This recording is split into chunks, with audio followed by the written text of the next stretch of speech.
What kind of a thing is your legacy to you? How important is that? You know, I've always said my legacy to me is being a great person, a great father, and a great husband.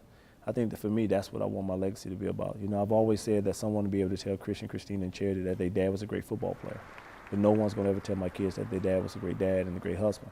So I think when you say about legacy, that's what I want my legacy to be. It's about the person that I am, not about the way I played the game. You wanted that legacy to be intact. Yeah, I didn't want to tarnish my legacy. I owe it to the fans. You know, I think that's the thing that I owe to them is to never wear another uniform, to always wear the green and gold. And that's what they're going to remember me by, not leaving them and not keeping my promise, but, you know, walking away from the game knowing that I've given them all that I can give.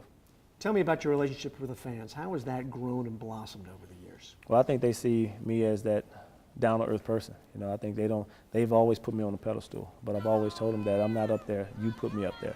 The day that I think I'm better than you, that's when everything starts to crumble. And you know, I'm not ready for it to crumble. I love what they have given to me, and I'm going to continue to give back to them. That's something that you're going to cultivate for the rest of your life, really. You'll always be part of this community. I think I think that's one thing that we always said. You know, we help build this community.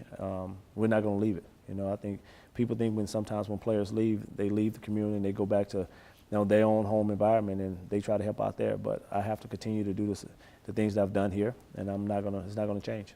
What do you remember about your first training camp?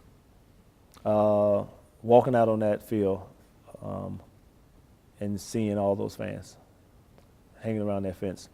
You know, Brett told me to prepare myself for it, and I was like, there's no way that, you know, thousands and thousands of fans come out and watch a practice. And he said, well, this is something different. And when I saw that, that's what sparked me. And that was the day I said, wow, this is a special place. Your opportunity to go to the Super Bowl, when you finally got to get there, kind of a culmination of a lot of hard work. It was a lot of hard work, Drew. You know, I think that was the thing that sparked what that moment meant to me.